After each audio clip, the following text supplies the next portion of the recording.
Assalamualaikum warahmatullahi wabarakatuh. Perkenalkan, nama saya Hasbi Nur Prasetyo Wisudawan. Saya sebagai dosen magister rekayasa elektro dan juga mendapatkan tugas untuk mengampu perkuliahan di program studi S1 Teknik Elektronya di mata kuliah pembelajaran mesin atau machine learning. Mata kuliah pembelajaran mesin atau machine learning termasuk mata kuliah wajib yang ditawarkan di semester yang kelima. Mata kuliah dengan kode STE 545 ini termasuk mata kuliah yang masuk dalam rumpun, yaitu program studi khususnya di rumpun mata kuliah pengetahuan kedalaman teknik elektro atau electrical engineering TEN.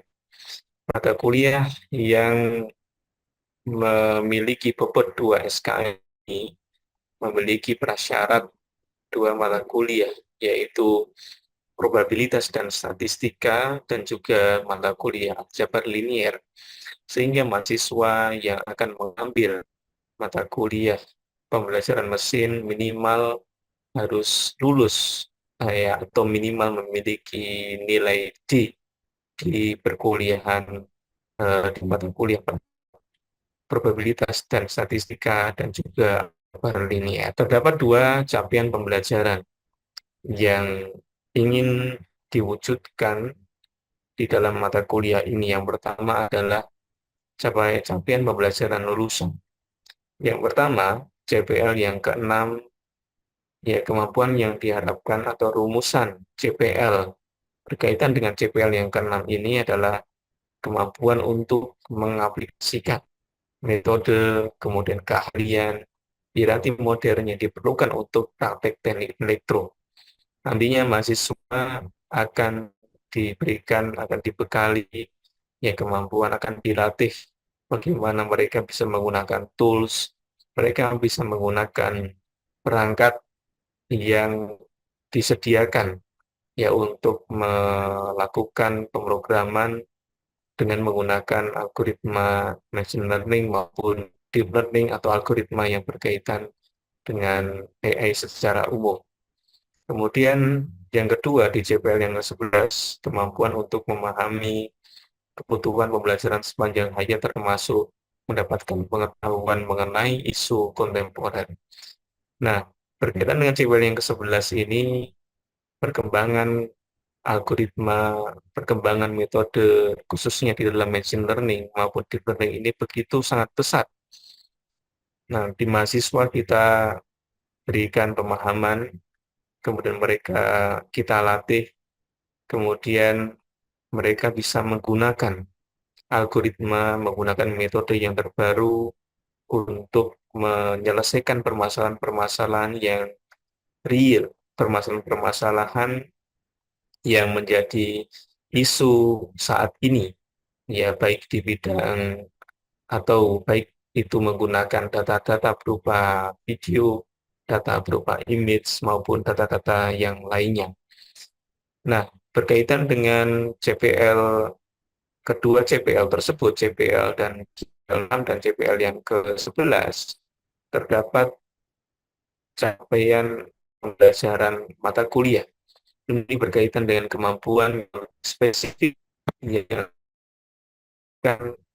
peserta didik ya, untuk memiliki kemampuan-kemampuan yang didefinisikan di dalam capaian pembelajaran mata kuliah yang nantinya ketika CPMK ini tercapai nanti bisa mendukung ya, bisa mewujudkan ya capaian pembelajaran lulusan yang sudah disampaikan di awal, yaitu CPL 6 dan CPL yang ke-11.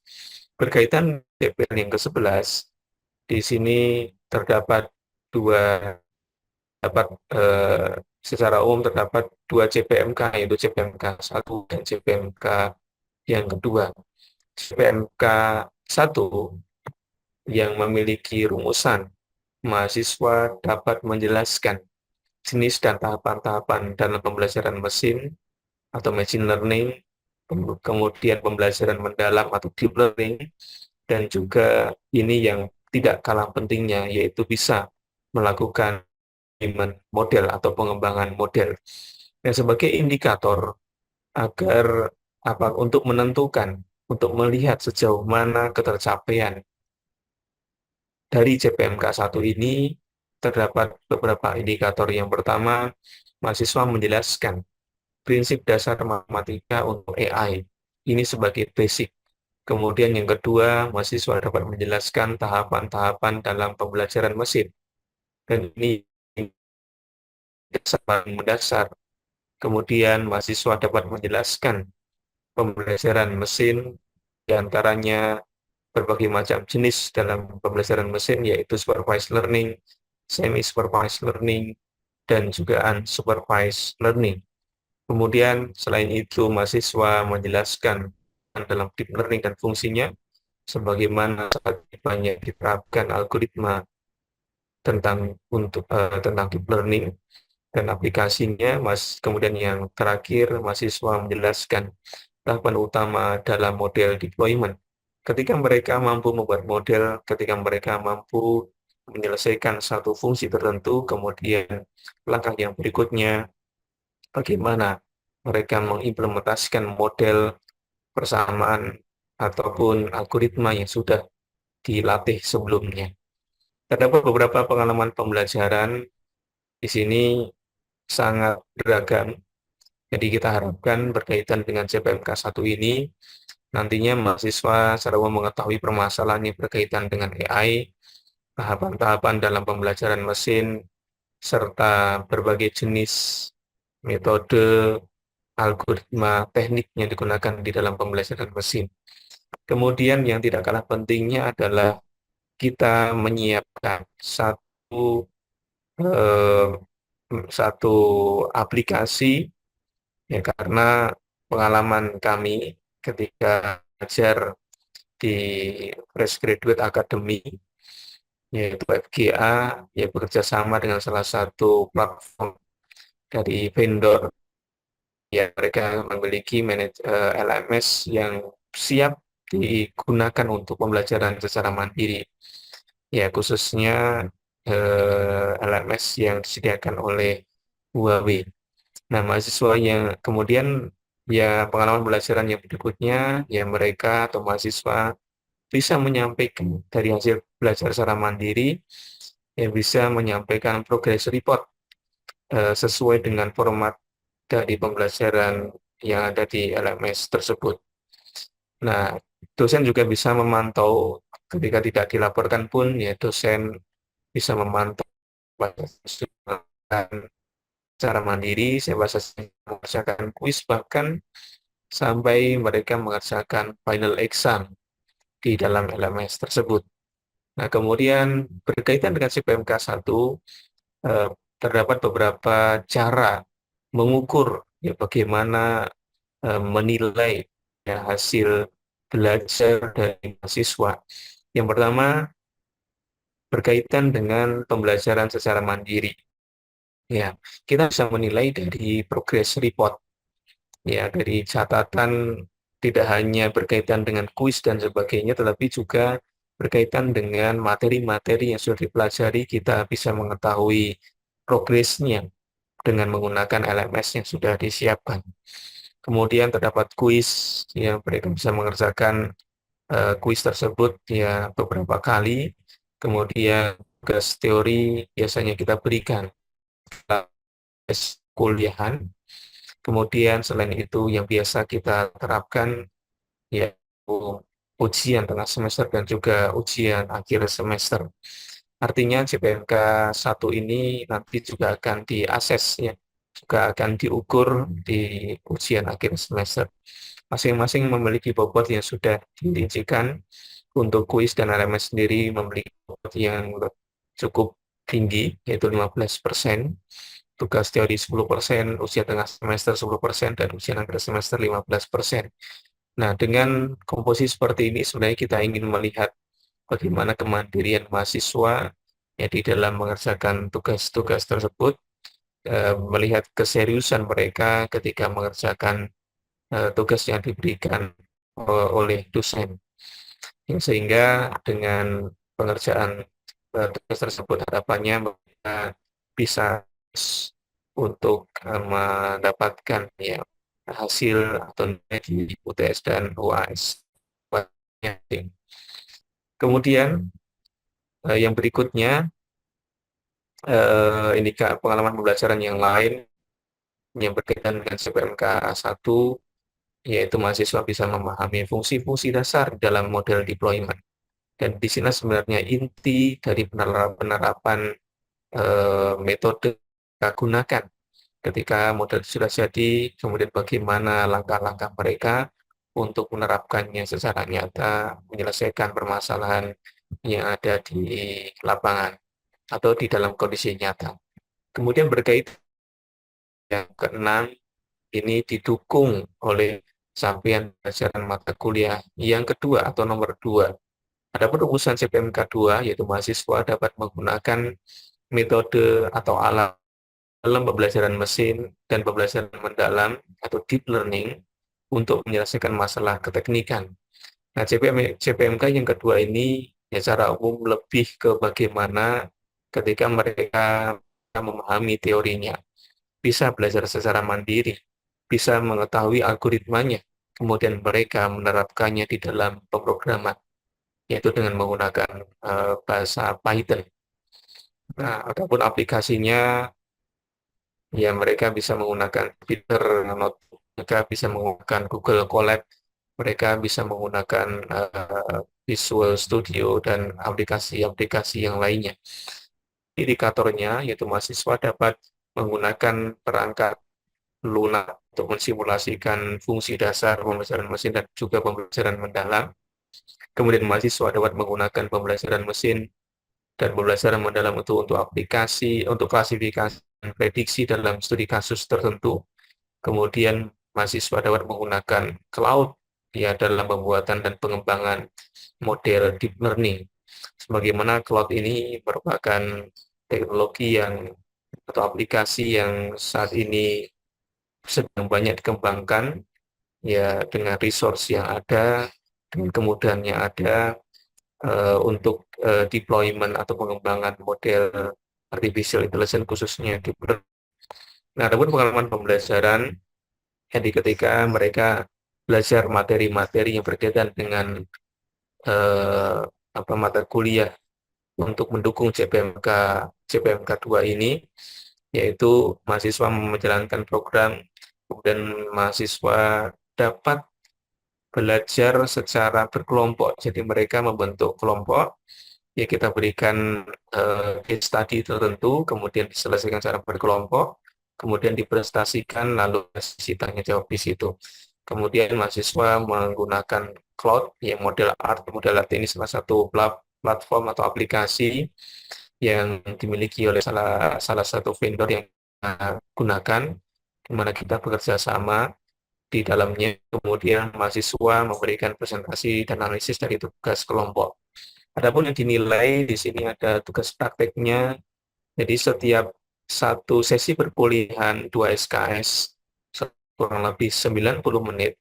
Biasanya kita bagi menjadi dua porsi, yaitu porsi untuk teori, kemudian porsi untuk prakteknya. Sehingga mahasiswa diwajibkan untuk membawa laptopnya masing-masing. Ya, ketika mereka sudah selesai belajar teori, kemudian mereka mempraktekkan apa yang dipelajari. Kemudian ada tugas kelompok, kita sampaikan sejak awal, ada project, ada case study tertentu yang harus mereka selesaikan, kemudian mereka presentasikan nanti di akhir, dan juga ada ujian akhir semester, sehingga bobotnya 10% untuk tugas praktek, 25% kita berikan porsi yang cukup tinggi untuk project kelompok, kemudian ada ujian akhir semester itu sebanyak 15%. Adapun kita analisis pembelajarannya ini sebagai prasyarat, itu probabilitas dan statistika, kemudian ada aljabar linear, CPMK 1 dan CPMK 2. Ada beberapa versi yang digunakan juga cukup beragam, tidak hanya buku, tetapi juga link pembelajaran, kemudian eh, aplikasi learning management system atau course yang disediakan oleh vendor yang bisa digunakan dan sekaligus sebagai bahan untuk pembelajaran mandiri mahasiswa.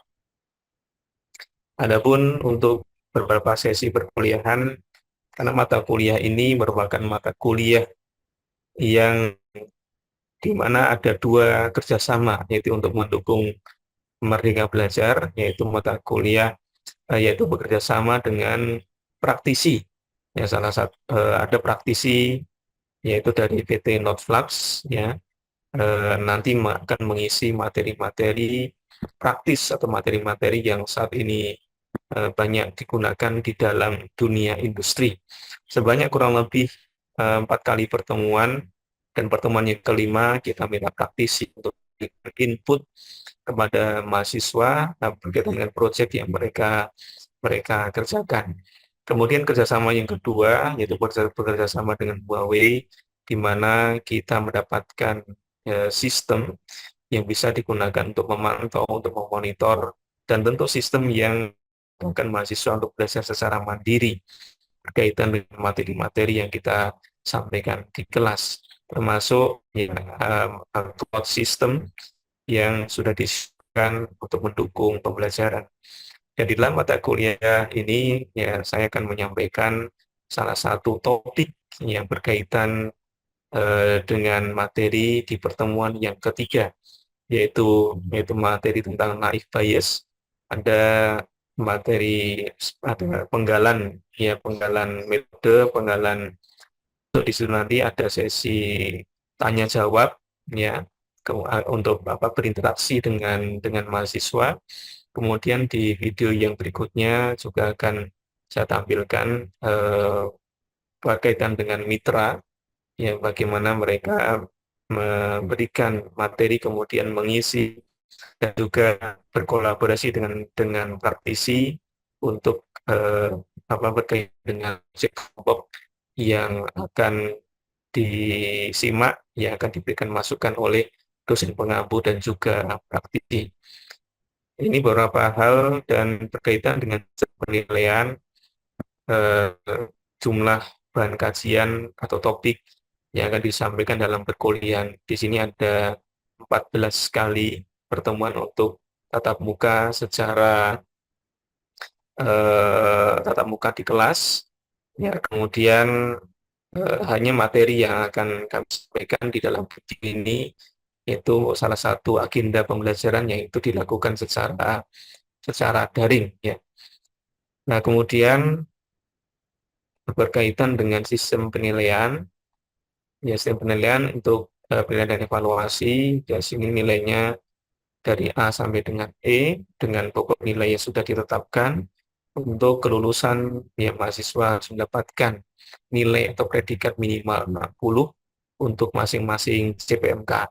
Jika belum memenuhi, maka mahasiswa wajib melakukan ujian atau penugasan perbaikan untuk CPMK terkait, yang biasanya mahasiswa mengikuti remediasi.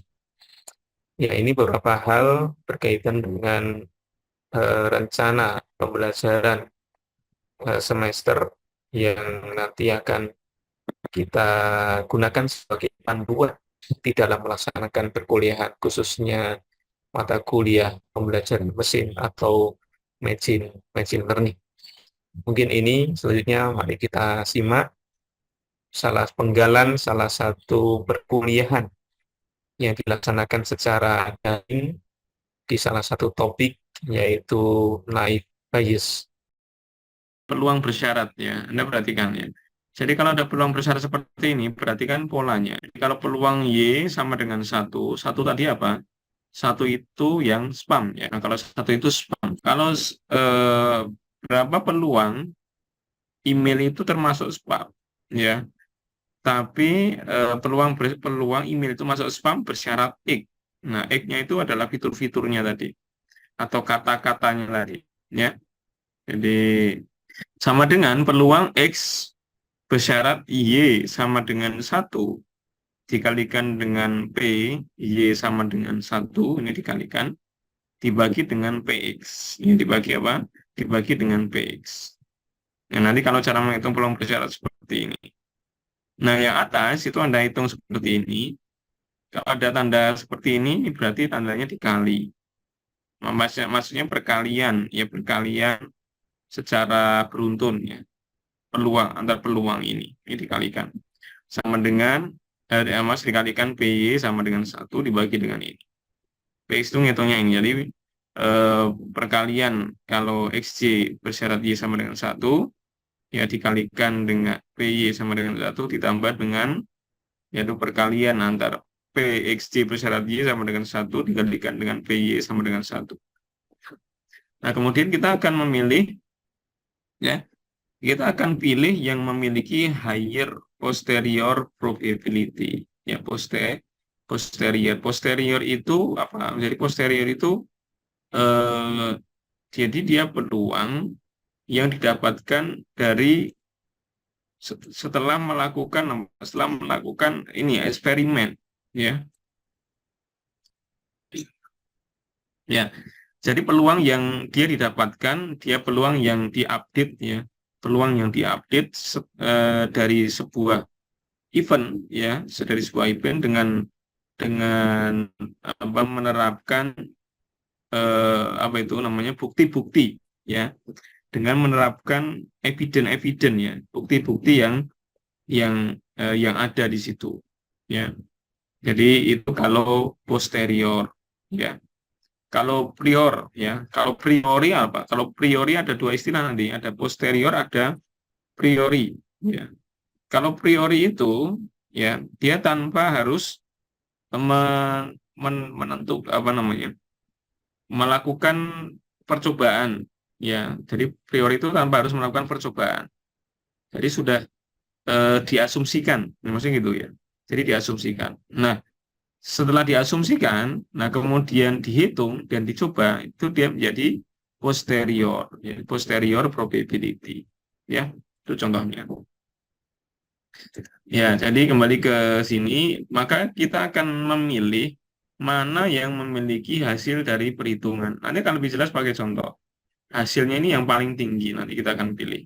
Ya, atau dengan kata lain, atau dalam formula yang lain, kita bisa memaksimalkan ini. Ya, jadi tujuannya di sini apa? Tujuan dari persamaan 7 ini, kalau ada argumen AR gitu, argumen, kita mencari argumen, mencari hasil perhitungan ini, perhitungan peluang, ya, perhitungan yang memaksimalkan ini, memaksimalkan nilai ini, ya nilainya yang paling besar, ya seperti itu. Ya, ini dengan variabel Y yang kita tentukan apakah email itu masuk spam atau tidak, ya makanya tergantung dari nilai hasil perhitungannya ini nanti. Jadi ini dasarnya adalah probability. Ya, jadi ini yang perlu dicatat. Ini di persamaan 5, 6, 7 ini yang perlu diberikan. Intinya di sini, ya. Nah, sebagai contoh misalkan supaya lebih jelas kita coba berikan contoh. Nah, di sini contoh ini apa? Contoh ini kita akan ya contoh ini dataset ya, dataset. Dataset ini memiliki berapa fitur kalau Anda lihat? Fiturnya ada berapa? Fiturnya yang mana, targetnya yang mana? Coba kalau saya tanya itu. Fiturnya yang mana? Halo, halo. Dari 6 orang, fiturnya yang mana? Ada tahu fitur nggak? Kemudian atributnya yang mana? Targetnya yang mana? Kelasnya yang mana? Siapa yang mau jawab nih? Mana ini? Kok nggak muncul? Yang cuaca mungkin, Pak. Apa? Yang cuaca, Cuaca apa itu? Maksudnya apa? eh, Ini atributnya. data apa sih? Kalau Anda baca data ini, data apa dia? Data apa? Bisa Data langsung cuaca. terbaca nggak? Hmm? Dan lihatnya secara keseluruhan. Lihatnya secara keseluruhan. Kalau Anda menyimpulkan itu, kira-kira itu data apa? Data untuk Klimatologi, apa? Hah? data klimatologi atau berurusan sama cuaca. Klimatologi, ada yang lain. Ini dataset, ada yang lain nggak? Pak,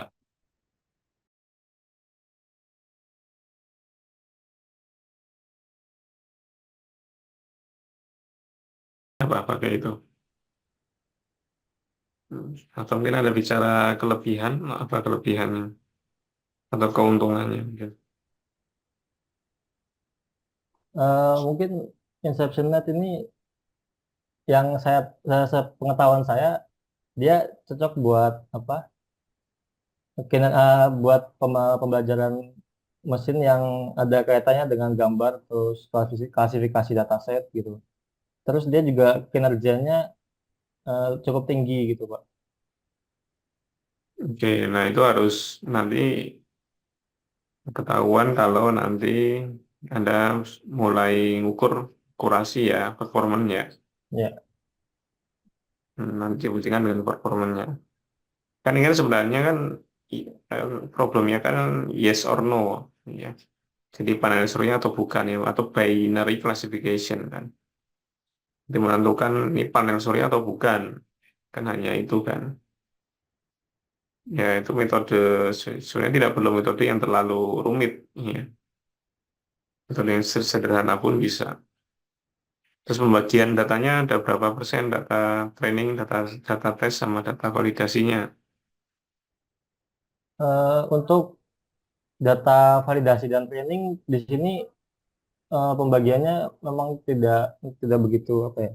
Seharusnya kan kemarin saya sempat baca-baca Kak, bahwa kalau misalnya kita Hmm. butuh gambar ada di sini di bawah tuh. Jadi di sini pembagiannya itu masih nggak rata. Cuman kemarin sempat saya coba untuk merapihkan lagi data training dan data validasi. Namun programnya itu jadi nggak jalan gitu Pak. Ada kayak bug. Jadi interpretnya dia nggak bisa ngebaca petnya gitu loh. Jadi mungkin saya pakai yang belum saya rapiin dulu gitu untuk data validasi sama data trainingnya. Jadi untuk jumlahnya di sini masih Ya, bisa dibilang cukup nah, random acak. ya nanti se- eh, kalau di perkuliahan yang pernah disebutkan oleh Pak Adi Guna berapa? Untuk perbandingan dari training dan validasinya ya Pak. Ya, berapa? Mungkin satu Yang banding pernah dua disebutkan 1/2. Atau mungkin dalam Pak. bentuk persentase berapa persen pembagiannya? Eh, Berapa persen?